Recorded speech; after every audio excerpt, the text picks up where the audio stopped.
Hello and welcome to Beyond the Sport, the podcast that goes beneath the surface with sporting heroes, their highs, their lows and their inspirations from their sporting journeys. I'm Jim Daly. And I'm Kenzie Benali, and we'll be speaking to Olympians and Paralympians, Premier League winners, England Netball Roses, rugby stars and more, all to hear about their achievements and their successes. Joining us on today's episode, we have a current England Netball international and future star of the game. Since joining the Loughborough Lightning, she's won 2 of the last 3 Netball Super League seasons. And she's also made her England Roses debut and gone on to achieve 9 caps representing her country. She's also a Shoshin ambassador. We are thrilled to welcome Alice Harvey to Beyond the Sport podcast. Alice, we know you've played netball since you were at primary school, so around 13 years. So what was it that first made you fall in love with netball? I think, to be honest, I didn't necessarily love the sport at first. I think I had a few teachers that were like, you're really tall. I think this is something that you should do. I think I definitely wasn't my own attraction at first. But then, so I went along under my teacher's advice, and it was just something I really enjoyed. I did it. There was a few of my friends that we did it with as well, and I really enjoyed that like friendships that came with netball and just something to do with friends. And I did enjoy exercise, like generally. Just netball was something that I never really tried. But then I think as it was something that I could do with my friends. I think there was a nice little group of us that did it, and that was definitely what made me start my netball journey. You're 6'3", which obviously ideal for netball. But when you're growing up, were you always tall? Because I think kids don't choose to be tall or short. Whatever. You've got teachers that are going, "Oh, you're tall, you'd be great at netball." I think sometimes it can be a bit unfair on kids in a way, can't it? Like, you are just who you are.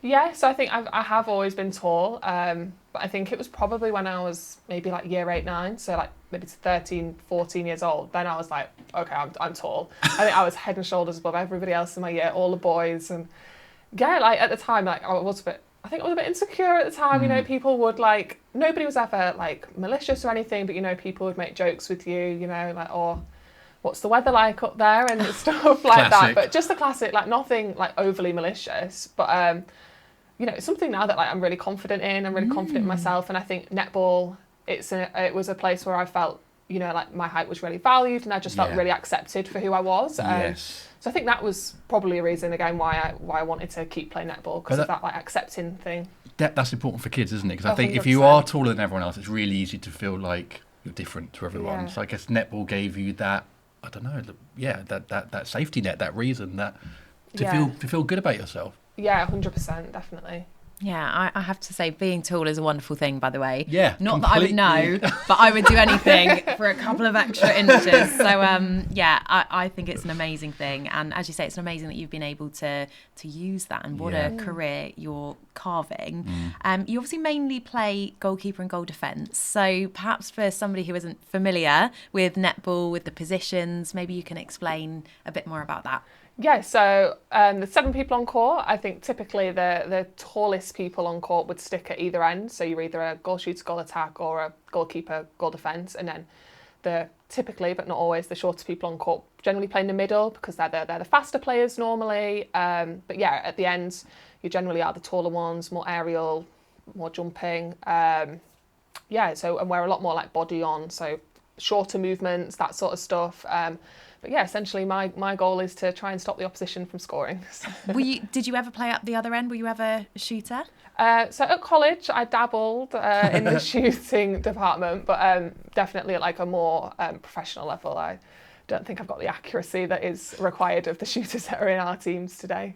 When at my primary school we played netball, we had a very small class, 6 girls, 3 boys. So we played all the sports together. Netball was one of them. And I remember, as you were talking there, I remembered that I really wanted to be goal attack, because like you're getting the glory. Take the glory. I'll take the glory. But I was quite a short kid, and so I'd constantly be told like be in the middle. I can't remember the name of the position. Centre. I was just like, no, I'm going to be goal attack. And I think I probably sort of wound up a few of my teachers that way. But I never made it in netball. So there we go. What a shame. What a shame. What a shame. You have made it in netball. Loughborough Lightning you're at. 3 league wins and 1 runners-up in the last 4 years. How's that been? That must be amazing. Yeah, it's been a pretty good few years that we've had. So the first year that I competed at Lightning, we we'd never won, Loughborough had never won the title ever, and I think there was a lot of talk about, has always been the bridesmaid and never the bride, and that first win that we got felt really, really special. I think it felt like we were doing it for everybody that had come before us and everybody that had been a part of the Lightning family before that, and then after that first win, I think there was a real belief in the team that, right, okay, we can do this. We've got a great setup at Loughborough. It feels really professional, and I think getting that first win is just like catalyst is into more successful finals throughout that. Like you say, we've been in a final every year for 4 years, and we've been lucky enough to win 3, and I think it's just created that winning culture, and it's a really great place to be at Loughborough. So you turned up and they immediately started winning titles. It's well, basically what you're saying. I don't know if there's a direct correlation not a there, but I don't think. Yeah, there we go. I love that you said Lightning family there. So is that how you describe yourself? Are you all a really close-knit team? Yeah, we are, and I think, I don't know if it's because Loughborough is that like town culture, it's not a massive city, and it does feel like, people say when you come to Loughborough, you get stuck in the Loughborough bubble. And I think it is like a little bubble, like it is just you and, your teammates, and we've got a great support network with our staff as well. I think we're really lucky in that. And yeah, it does feel like a Lightning family, and, you see the fans come to the games, and it's, you get to know the fans, and they've, it's pretty much the same fans that have followed us from that first win up to now, and not just from the first win, but, for all the times before that we were in the final and were never able to make it. So, yeah, that's what I mean when I say about the family. I think, you do it for the 10 of you that are in the team, but you also do it for everybody that's come before you, everybody in the staff as well. And yeah, it does feel like a little family. I love that. That's really nice. And what are you like with the fans then? Is it, do you get to go and see them after games? What's it like having fans turning up? Is it added pressure, or is it actually a nice sort of support network in that family way? I definitely think I use it as like a support network. I think, like I say, it is, you do see the same faces come back to games, and you've actually built up a little bit of a relationship with them. Like after the game, we always, we pride ourselves on making time for the fans afterwards, trying to go over and talk to as many people as we can. And as the Lightning franchise, I think we're trying to do more with the community as well, trying to reach out to schools, make ourselves really, really known in Loughborough, like going out into the town centre whenever there's events, like Loughborough want to be present there, we want to be seen, we want to get involved in the local community. But it is really special being able to meet people in that way, and like I say, build up them relationships with the fans. So there are changes to the Super League this year. Yes. Can you explain what those changes are? Yeah, so the changes are really exciting. I think they've branded it as NSL 2.0. I think it's the new wave of the Netball Super League, and with that has come some new changes. So we did sadly lose 2 teams this year, and that is really sad for them 2 teams, but hopefully it's going to benefit the sport as a whole, and all the netball community will benefit from that. But with the changes, we've got more arena games than we've ever played before. So we'll be in, bigger venues, being able to play in front of more fans. Yeah. They've just announced that every single game is going to be broadcast by either Sky or BBC. So amazing. That's a huge step forward for the sport. And then in terms of the actual rule changes, we've introduced the 2-point shot, which has been taken from the Suncorp do that over there, and it proved to be like really exciting, and just to want to boost the excitement of the game a little bit. So for the last 5 minutes in every quarter, there's going to be a 2-point zone, which is basically towards the edge of the D. And if, shooters catch the ball in there and they score, then 2 points up for grabs. So that's going to make games a lot more exciting. That's the plan. That's going to be great. I think the plan is to try and prevent any blowout games, keep it exciting, that unpredictability. You might be 5 goals behind, but then get 2 of them shots, and then you're right back in it.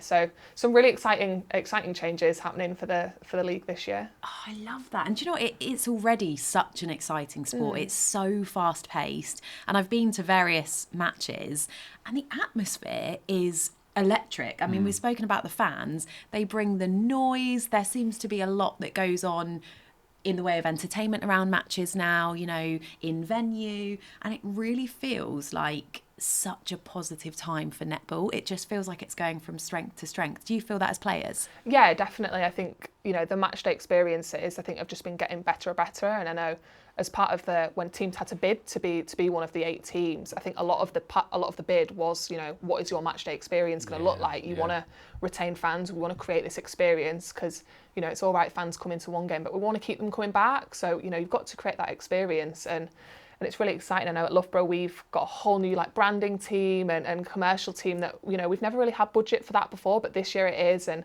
they're really involved with us. And what do we want to see at a match day? What do our fans want to see? I think they're really engaging with us and the fans to see what collectively can we create a product that's going to get people in, make them want to return and just enjoy the game. If the games are, it sounds like a really good time, I think, to be involved. For sure. Yeah, really exciting. Because if the games are going to be streamed on Sky and BBC, you'd say? BBC, yeah. Then in theory, people are going to watch it with the 2-point thing. I think this is cool. Watch the game, and then in theory, go to game. So you creating a kind of cyclical thing, hopefully, to get more people into, especially if there's more games in arenas as well. Yeah, definitely. I think the only time that we've had this was during COVID when we weren't allowed fans. So we got a nice deal with Sky. Sky broadcast every single game, and that created a real buzz around the sport. I think after that, when venues opened up, that deal sort of went backwards a little bit, and then not every game was shown. So hopefully we can bring back some of that excitement, because the fans loved it when it was on. Every game was on, and they could see everything. They didn't just have to see the one game in their their local team. They could see it all. So yeah, hopefully it creates a real big buzz about the league as a whole, and fans can support the whole league and not just their local team. I assume the ambition is to go for that league title again. So what teams are you kind of assuming you're going to be kind of directly competing with at the top of the table? Or is it literally all 8 teams, free for it, could be anyone? I definitely think there's a lot more unknowns this year, so it's a lot more, unpredictable. I think in previous years you probably could have written the top 4 quite early on in the season, but I think with the 2-point shot, you're just not really as confident anymore. But I'd probably say our rivalry against London Pulse, that's always a good one. I think the past 2 seasons, in the regular season, so before semis and finals, we've lost to them every time we've played them, whether we played them home and away. We've just never been able to beat them. But then come semis and finals, we've managed to find a way then. But the important time. The important times, yes. When it really counts. Isn't that really interesting? I wonder what that comes down to. I think at Loughborough we say we do have a winning mentality now, and I think this is probably a place we've not been in 4 years ago before we'd got that title. People say, we can turn up when it matters, and I think I could hand on heart say that when we play them big semi-finals against Pulse, I'd generally say I knew we were going to win before we played. And I think as a group we do just have that belief, and I think there's a fine line between arrogant and confident, and I think we were quietly confident going into their matches. But yeah, it definitely is interesting. Yeah, I do think a lot of sport is down to mentality. Totally. And I understand what you say about that winning. And I was looking at the stats. You're basically like the Man City of netball, just constantly winning. I played in the final for my Sunday league team. Oh my God, 2012, 13 years ago, and I had that same feeling. I was on the bench, but I had that same feeling in the warm-up. Everything about the team, everything. Me personally, I felt like I thought we were going to win today. We went 1-0 down, and I came off the bench and scored the equaliser. Sorry to. He has been desperate to weave this story in. Why do all my stories involve me sporting prowess in some way?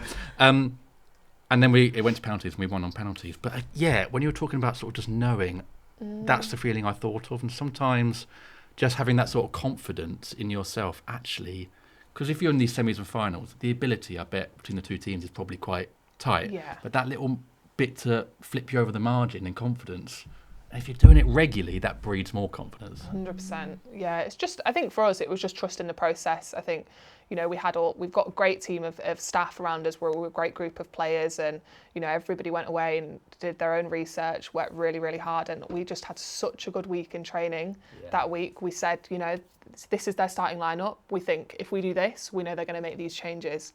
And lo and behold, in the game, them changes started happening, and we were we knew this had happened. We'd prepared for this, and we just felt so prepared for that moment. I think we were all quietly confident to win. Kenzie, can I ask a quick question about team names? Because Loughborough Lightning, obviously one of the best team, probably the best team name. Do you know what? I was actually thinking when you kept saying Lightning, I thought it sounds so great. Like, I love the name. It is a cool name. I do think that's one thing that like football is missing. I think is like in the UK, it's like proper sort of decent team names like that. London Pulse, you said, was the other two. What other team names are we talking about? Any of them any good as Loughborough Lightning? So probably not, I'd imagine. Manchester Thunder. That is quite a cool name. It's in the same realm, isn't it? Yeah, we do. But what's called Lightning or Thunder? Lightning's Lightning, cooler, we've isn't got it? that. Is that, can we even ask sorry. that? You're right. Some people might like Thunder, but no, you're right. Lightning is cooler. Yeah. Nottingham Forest, they've just entered. They've just got a new team this year, so they won a bid. That's really exciting, obviously, to have. That'll be a new local rivalry for us. So yeah, that'll be interesting. Leeds Rhinos as well. So there's been a few like crossovers with sports, with like obviously the rugby, netball connection, now the football, and that's really interesting. Like seeing the crossovers between sports and sports clubs like wanting to diversify their brand a little bit.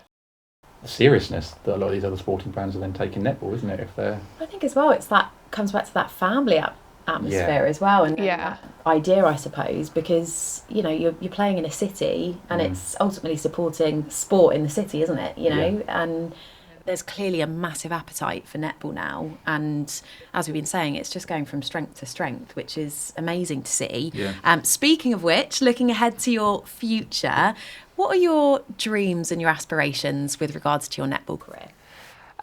So I think for me personally, I think I'd really like to get a little bit more international experience. I think I've got a few caps now, but I think I'd really like to start to maybe solidify my position in the Roses squad a little bit more. I think I've been on a few tours this year, but like I said, I've not really necessarily had the court time that I would ultimately like to end up with one day. So I think it's just about getting more and more experience in the domestic season, getting more and more confidence, and then being able to translate my domestic performances into the international stage, and hopefully I can solidify myself as one of the starting players for England. What was that like going from club netball to international?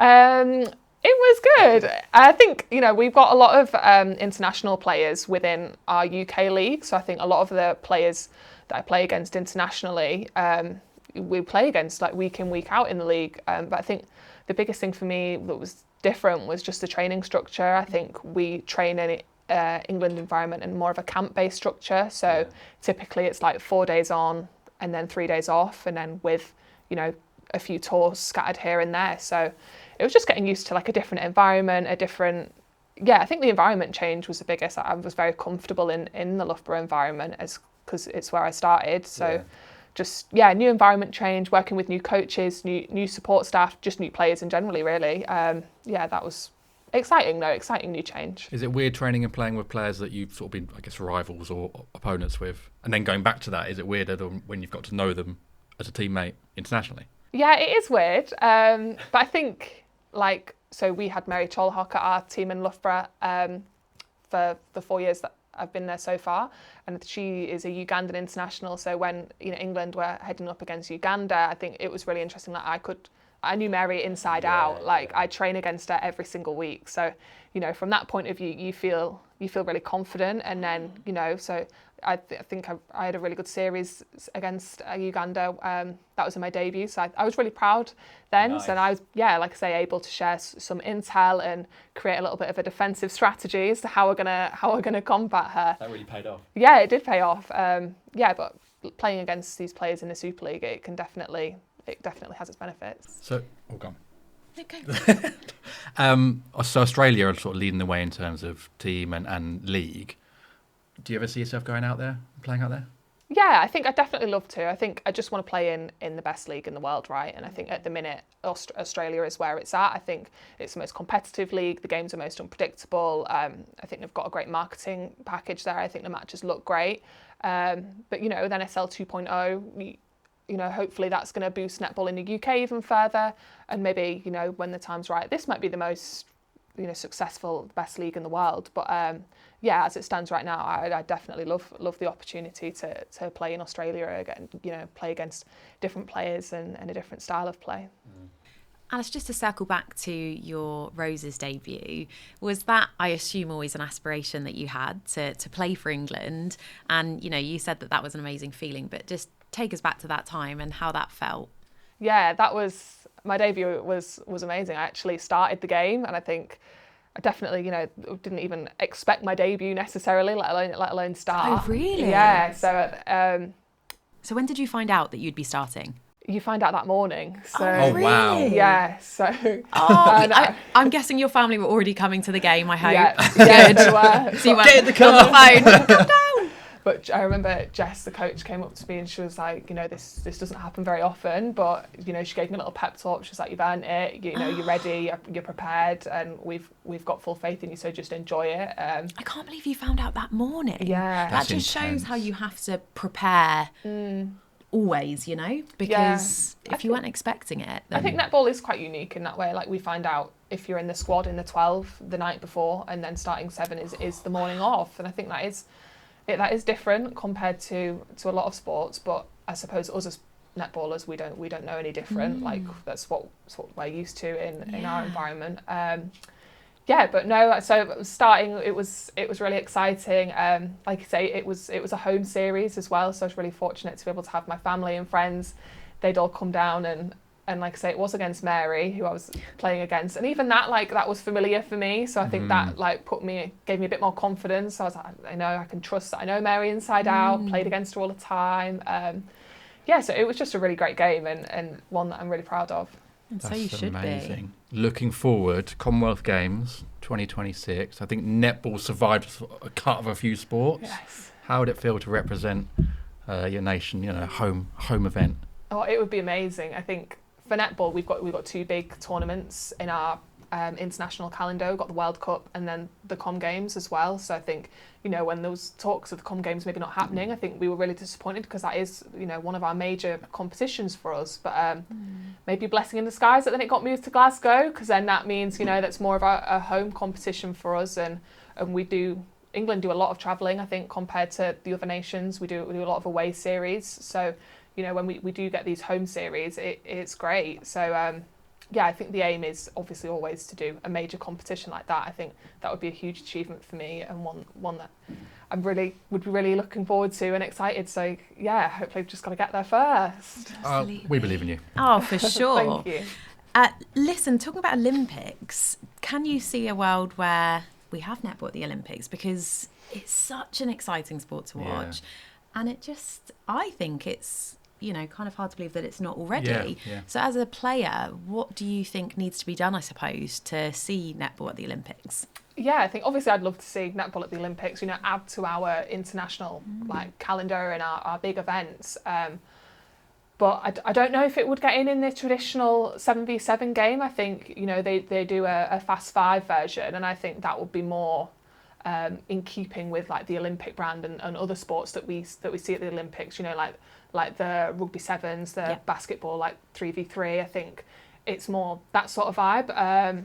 So I think to see netball in the Olympics in any capacity would obviously be great, but I don't know if it's the shorter, quicker version of the sport. I don't know if that's what they're looking for, or I don't know if it's that the lack of male participants in it. I don't know if that's why we've not been successful, but hopefully we see it there one day. I think it's 2032's in Australia, and I think they'll probably netball's massive over there, so I think they'll probably try and bid for netball to be one of the new sports added. That might help. So I think as a netball community we're excited to that, but whether it's the traditional 7v7 or the fast 5 version, I'm not entirely sure how that will look. Fingers crossed. Yeah. Before we take a quick break, you're represented by Shoshin. You've come in the kit as well, which is Of fantastic. course. Always on brand, which is good for anyone watching at home. What does it mean to be one of the leads for that brand?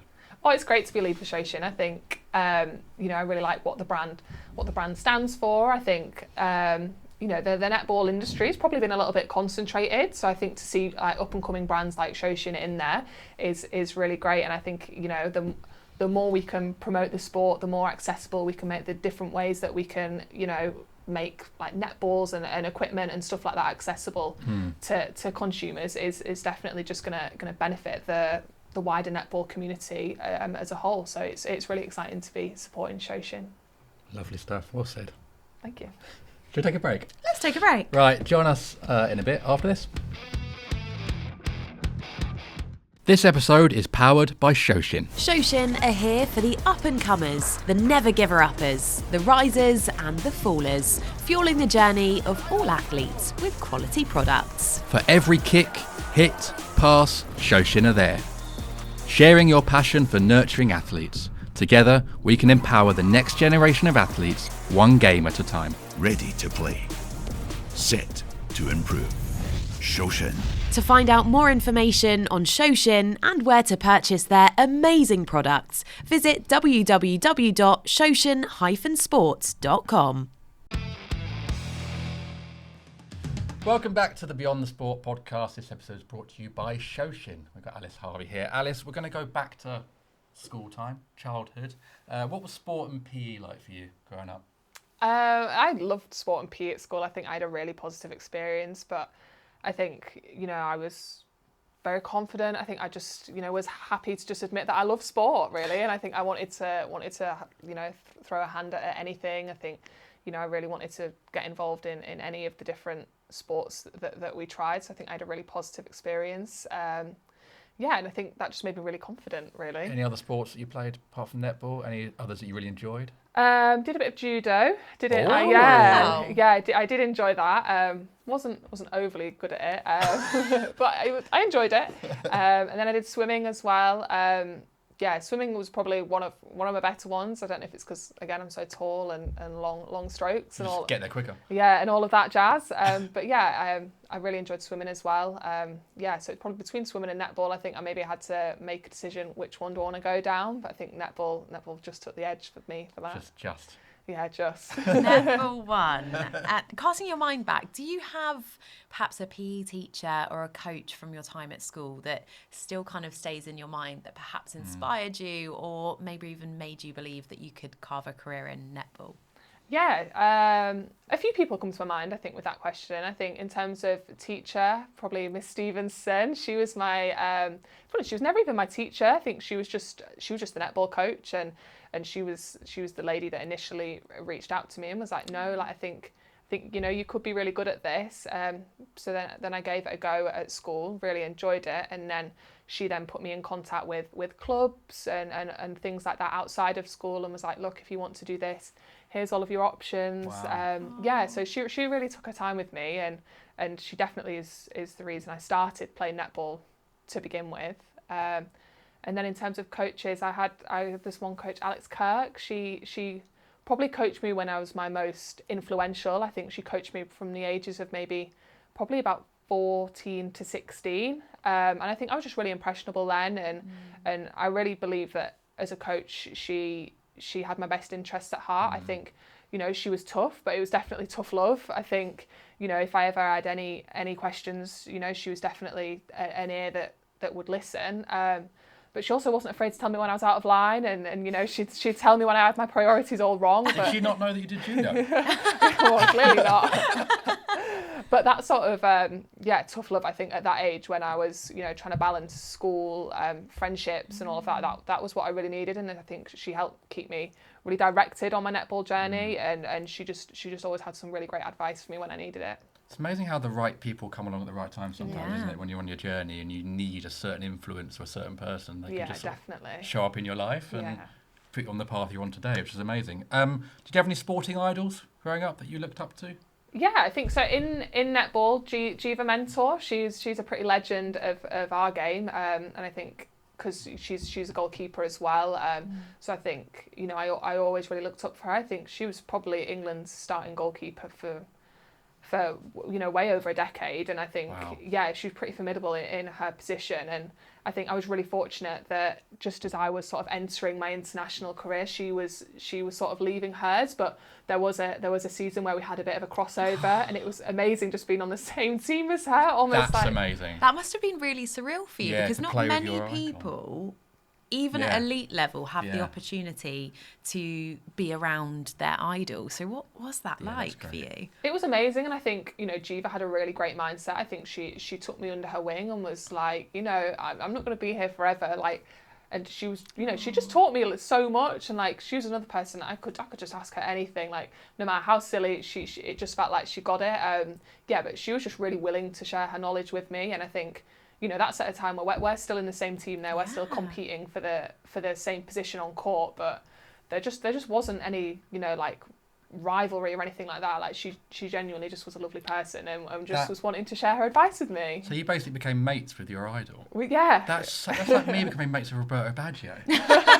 That's so cool. I love that though. That's such a beautiful story in so many ways, because as you say, how incredible to play in the same team as your idol. But actually on the flip side, like you said, the fact that she was happy to pass on that knowledge to you, it's almost like a changing of the guard in a way. She knew her time was coming to an end. Yeah, with her international career, and seeing the likes of yourself coming through, and obviously a really bright future ahead. It's lovely that she was able to share her knowledge, and that obviously has stuck with you. That's incredible. She's very lucky, I think. Yeah, as you say, not many people will be able to play an elite level with their idol. I think that's. She's probably on the podcast now saying, you won't believe it, but I passed the baton to Alice Harvey. Yeah, Alice on our rival podcast. You won't believe who I played with. That's amazing. So how have you seen the growth of netball in the last 10 years? I'm guessing it's probably grown quite a lot. Yeah, it's grown massively. I think when I look 10 years ago, I've been, 13? I think I went to see one Super League game, and, I didn't even know what Super League was then, really, and there wasn't that many games in my local area, but I think over these 10 years now, like I say, we've seen every game on the telly now. I think we're playing out of bigger arenas, and I think the growth of netball's just been massive. Especially at the elite game. I think netball's always been big at the amateur level. But yeah, the growth in the elite game, and we're able to sell out stadiums and stuff like that. So yeah, I think it's definitely coming along nicely. Where do you see it going in the next 10 years? Obviously, the hope is that it just continues to grow and grow. But amongst yourselves as players, do you speak about where you hope it ends up in a few years' time? Yeah, I think we're quite honest as players about where we we see the sport going ourselves. I think at the minute it's just we do sell out arenas, but probably for special games. So maybe some of the international games will sell out. The grand final was a huge success last year, but we actually want to see stadiums selling out for just your average league game. I think that's where we need to go next. But I think we just want to see it grow, and I think we're definitely doing that. Oh, for sure. Well, it's been nice to be part of that as well. You're part of the growth of the sport. You're playing at a really pivotal time, and it's in 20, 30, 40 years time we'll look back and be like, this was a really key time for netball, and you're part of it. Well, actually, I think the thing is, like you said, when you started playing netball, in terms of the elite level, there really wasn't much offering in terms of going along to watching matches, and certainly in the way of televised games, I'm sure. Whereas now, as you said, Jim, you are part of that era of netball where you are the players inspiring young children at home. Yeah, and there'll be a 13-year-old at home watching you play, wanting to get involved. And that's such a special thing, because, as you say, it's a really important time for the sport. And I suppose you're the pioneers kind of paving the way for the next generation, which is amazing. Yeah, definitely. I think we speak with our marketing team at Loughborough, and they say you've got to be an active part of this growth in netball as well. Like, you can't just, as much as like I probably started playing netball just because I love to rock up, put my trainers on and play. Like, I think it is that recognition that actually we are players at the top level in a really pivotal point in time for the game. And I think we've got a responsibility to try and spread awareness about our sport, and try and get as many fans as we can. So using our social media, and just to spread a positive image of netball and make it a place where people want to come and watch. So not being naive in our role, and letting this point in time just pass us by, I think. Definitely, yeah. It says here you work for McDonald's while studying and training. Other fast food chains are available. I'm going to add the next question in as well. Like, there's a lot to juggle, I guess, when you're doing that. Are there any sort of lessons or obstacles that you overcame during that time that's helped you get to where you are? Yeah, I think when I did have that job, that was when I was at school. I think I'm the kind of person that has always liked to be busy, and I think I definitely succeeded in making myself busy. Imagine.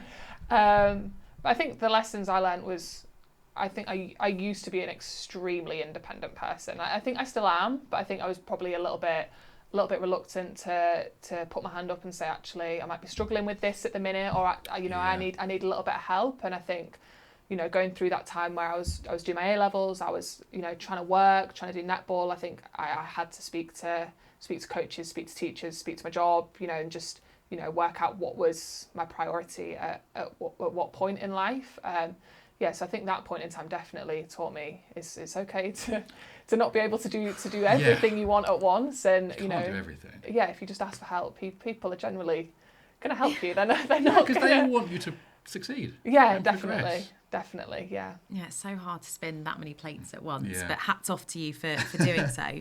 Now, we've spoken lots about the growth of netball, which is amazing to see, and we're living in a time where, looking at sports in general, like cricket, football, rugby, we're seeing growth with regards to the women's side of the game because they're largely male dominated, whereas in netball we're seeing the complete reverse. We're seeing a largely women dominated sport becoming much more inclusive to men. So as a player yourself, how, I suppose, exciting is that, and how important is it that we make netball a more inclusive sport?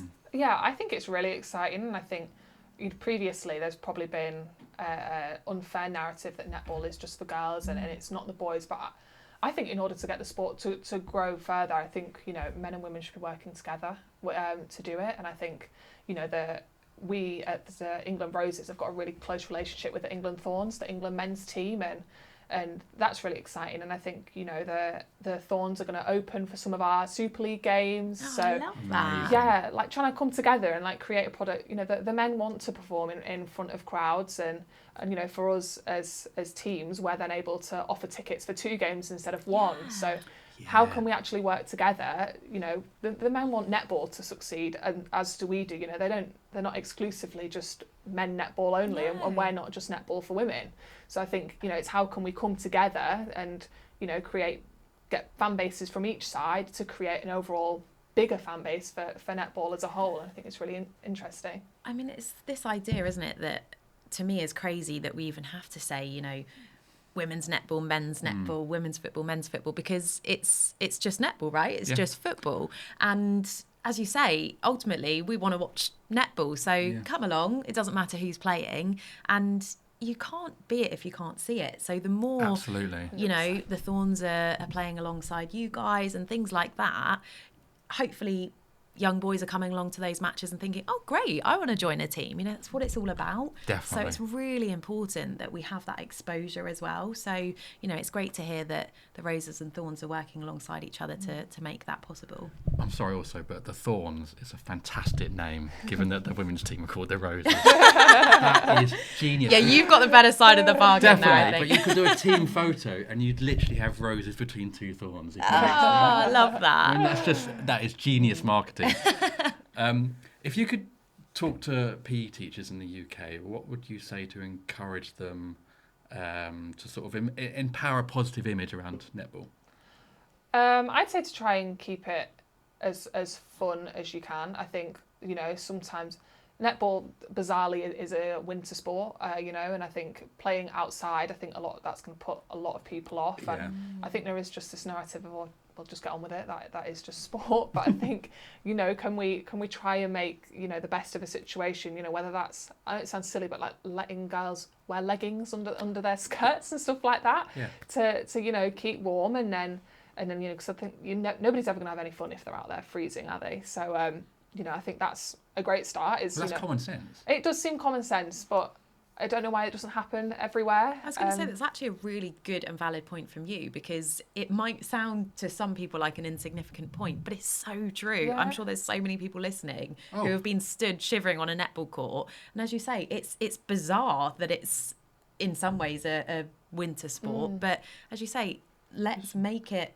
more enjoyable. Yeah, give them the tools to make it as enjoyable as possible, and then 100%. Kids will stick at it. Yeah, and then I think just taking education, like I think, and I don't think many PE teachers might have this narrative of netball being a schoolgirl sport anymore. I'd like to think we have moved past that, but do the PE teachers actually, do they understand how to run a netball session? Do they understand like the kind of drills that are required, or is the session just a bit wishy-washy because they don't have the resources and they don't understand the sport themselves. So I think, give teachers them resources, and then hopefully they can plan productive sessions that the girls can go away and think, oh, actually, I enjoyed that. I actually learned something in that session, instead of, oh, I just was really cold and I actually don't know what I did for an hour. Yeah, I just stood around for a bit, whereas actually engaged them in it. They'll take something away from it. 100%.